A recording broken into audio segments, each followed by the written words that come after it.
Welcome, everyone.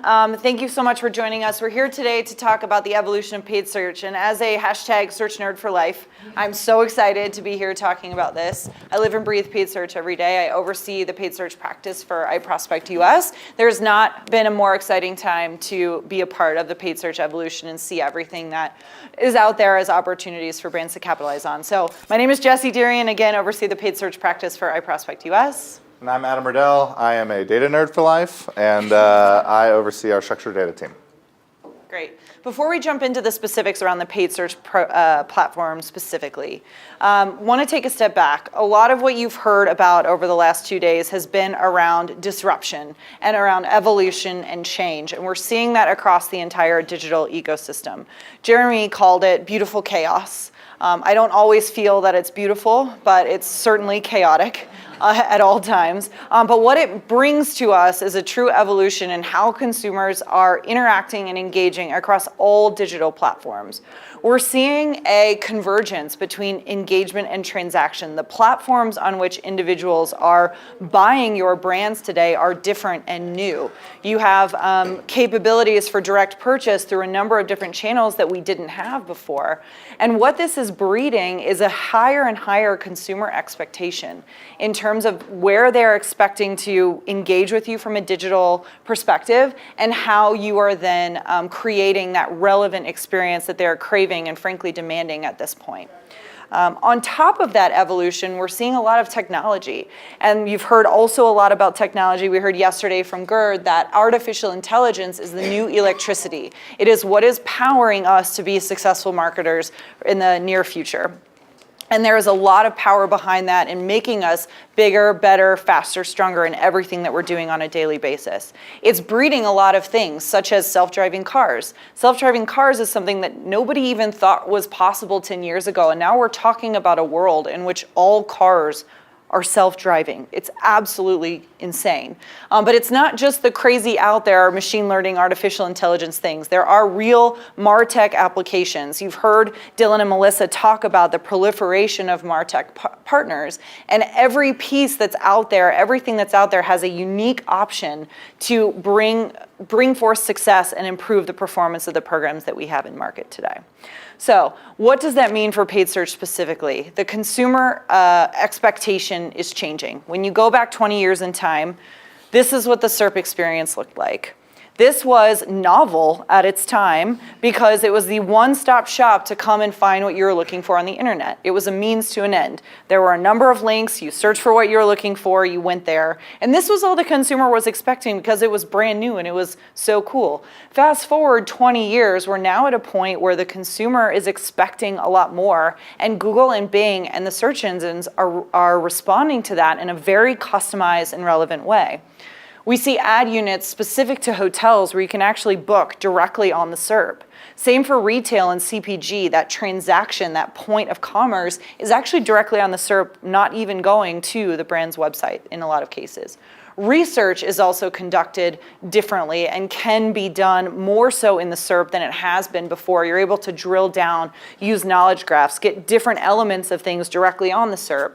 And finally, you heard Perna talking this morning about the Bing chatbot experience. This is really a customer service function that's happening directly on the SERP. They're taking your FAQs and they're bringing them to life through a bot. So what does this mean? Where are we? How has paid search evolved? Paid search, every single SERP is fully customized based on what the user's searching for, what vertical that search is coming from, and also who they are and what we know about them so that their experience is different every time. Something that you search for, Charlotte, versus the same thing you search for, Colin, you two are going to see something very different in the SERP based on your prior attitudes, behaviors, things that you bring to the table from your digital footprint. And what that is creating is a lot of complexity and also a lot of opportunity to really capitalize on relevance in this space. There's 4 key areas that are leading to this in terms of where we are seeing the evolution. There's new targeting capabilities. There's new entrants in the space. If you haven't been to Jeremy Hall and David's session yet, you'll get there eventually. But Amazon is certainly a big part of this, especially around increasing the expectation of the consumer. The ease and the accessibility of the Amazon platform has certainly set a new bar that we have to continue to to hit in order to keep the consumer's attention. We also have new targeting capabilities, which I'll talk about a little bit later, and new interaction capabilities, where this is where people are actually bypassing the website altogether and conducting commerce, where the SERP has become a destination more so than it was originally invented for.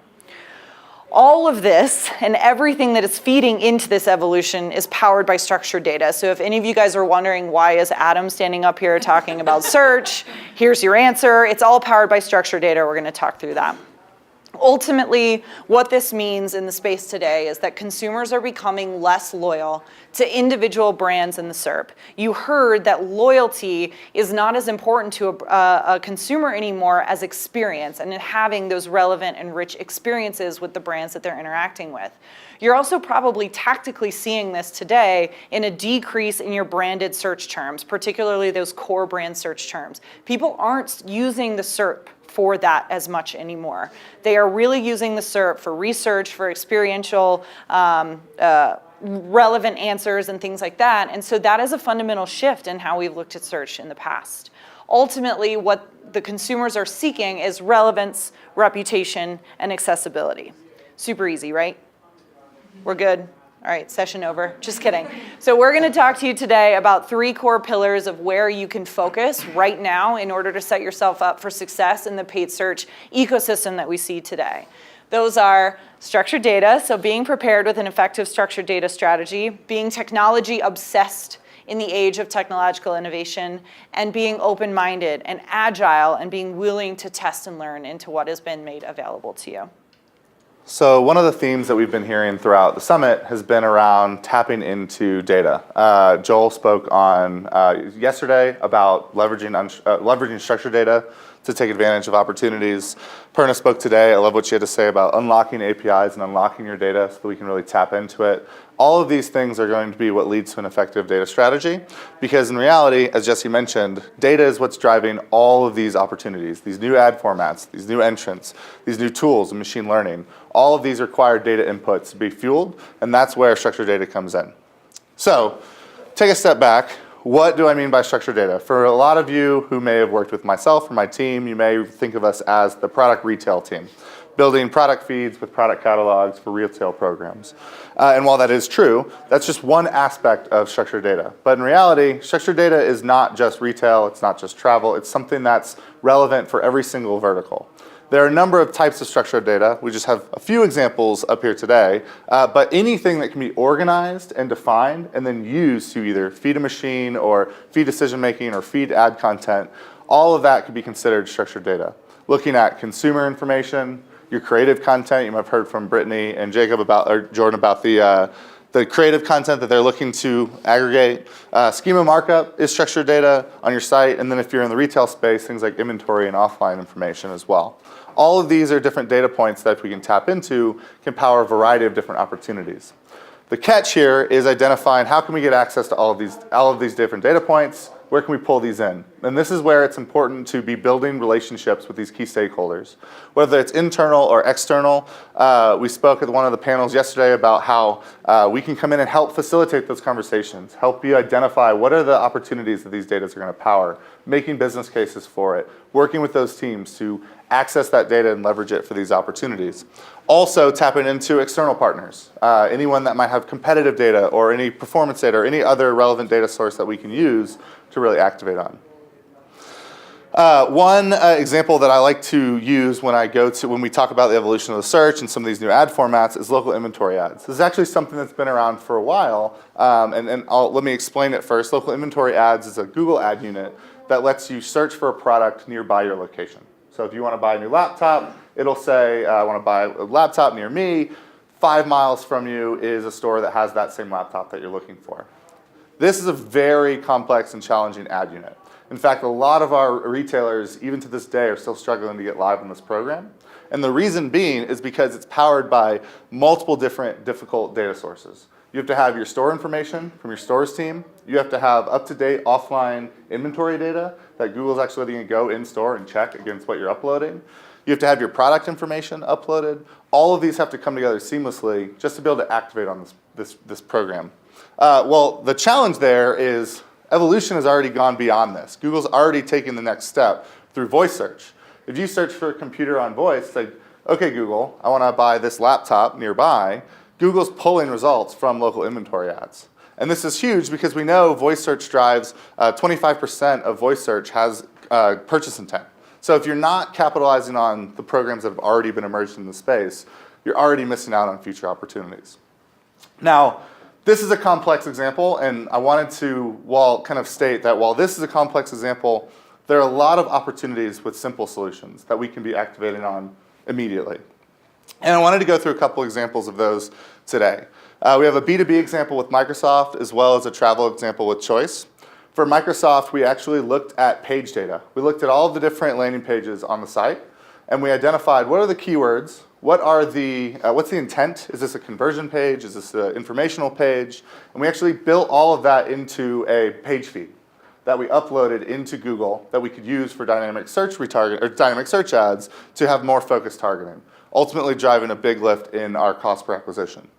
From a Choice Hotel standpoint, we actually looked at third-party data. We actually pulled in weather data, specifically hurricane information on the East Coast. And what we were able to do is look at Choice's internal vacancy data around where were these hurricanes happening and being able to bid down and remove visibility for those properties that were in and near these hurricanes, while simultaneously activating and bidding up properties that were in safe areas nearby so that we knew people who were looking for those properties would be able to find something safe. And we just saw a significant lift from a bookings and revenue standpoint there as well. So those are just a couple simple examples of ways that if you just pull in the right data, our search teams can activate on that in unique and new ways to really drive the bottom line. So if there's one thing you take away from the structured data section, it's recognize that this space is becoming more and more complex, but everything is being driven by data.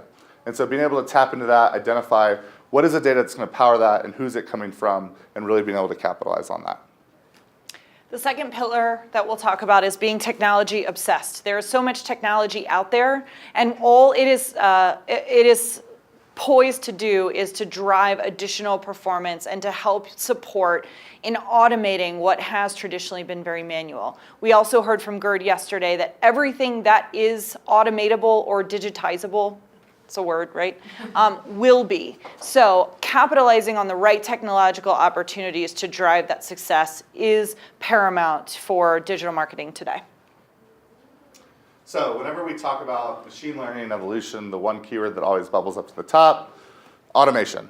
And this is critical, especially when we talk about automation, really diving in and talking about algorithms. And Gerd spoke a lot about algorithms. On one hand, humans were not made up of algorithms, but if we can lean into them, we can really capitalize on opportunities. Algorithms allow us to make things like really smart bidding decisions, allow us to do campaigns at scale and in a really granular fashion. Opens up our teams to focus on more strategic opportunities, new initiatives, new businesses. So something we're constantly looking to do is identifying technology or partners who leverage algorithms that we can lean into. Because when you do this, and I'll put this in Gerd's words, not mine, it effectively makes you a superhero. When you can really leverage the algorithms to improve what you're doing from an efficiency standpoint, it opens us up to do so much more. However, automation is only as good as the inputs you put into it. So that's something that I wanted to kind of stress, because for any element of machine learning, for any new opportunity, it's only going to be able to learn off the data that you feed it. It's only going to be able to grow from that. It's only going to know what it needs to do based off the data that it's pulling from. So again, going back to structured data and partnering with these technology partners and tools, this is a critical step where what we've coined semi-automation, something where we as your agency and partners can be working with these technology partners to identify where can we drive additional strategy, where can we neutralize limitations. For example, if an algorithm looks at performance over time, a sale period that kind of pops up is going to look like a blip to that. And so what's something that we can do is help it course correct, understand that that opportunity is coming up ahead of time so we can fully capitalize on those opportunities. And we do that with our tech partners on a day-to-day basis. So iProspect looks at technology a couple of different ways. We are constantly looking to partner with the right third-party solutions in the marketplace that are going to drive the right results. And Adam's going to talk about an example there. But I'm going to talk first about iProspect's proprietary technology. We do take opportunities to identify gaps where an automated solution could help us fully capitalize on the best practices and the procedures that we know work from a paid search perspective. iActivate is the perfect example of a tool of that nature. So what iActivate does is it sits on top of your structured data, so your property feed, your product feed, et cetera, and it turns that into campaigns, ad groups, and keywords. And you know us, you know iProspect, if you work with us for paid search, for our campaign structure, for the granularity that we use to deliver results at scale. And what iActivate does is it takes that and allows us to do it in an automated fashion so that we're getting ongoing adjustments to that granularity, and also we are constantly fully covered on all of your key products, all of your key locations, key data points, et cetera.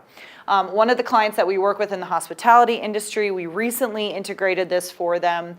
Their complexity required, between a couple of different elements for them, required 7,500 campaigns in order for us to be successful, both from a strategy perspective and from a budgeting perspective at their property level. And we were able to execute on this in 3 weeks.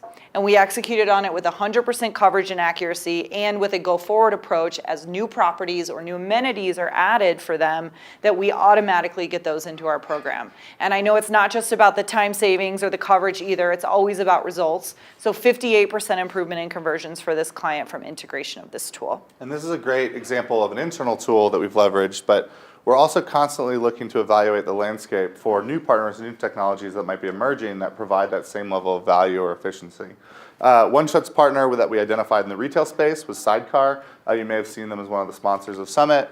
They bring a simple concept to a very complex challenge, specifically granular bidding within Google Shopping, especially for retailers who have very large product catalogs. At the end of the day, what they do is they ingest thousands of data points to determine for every individual product, what should the bid be for a given consumer. And this is something that we found a lot of success when we work directly with them on powering what kind of strategies do we need to take, what kind of audiences do we need to layer onto this, what kind of data do we need to input to make the most of this technology, and working with them to drive that performance. And we've seen success specifically on Tory Burch when we worked with them around what I talked about before, around holidays and identifying those key holidays that were going to pop up. How can we capitalize on those opportunities while also providing them with information around what's coming up and what are the trends that we've seen. And we've seen a lot of success with this, with 17% ROI, 12% lift in revenue. What I really want to call out is CPCs.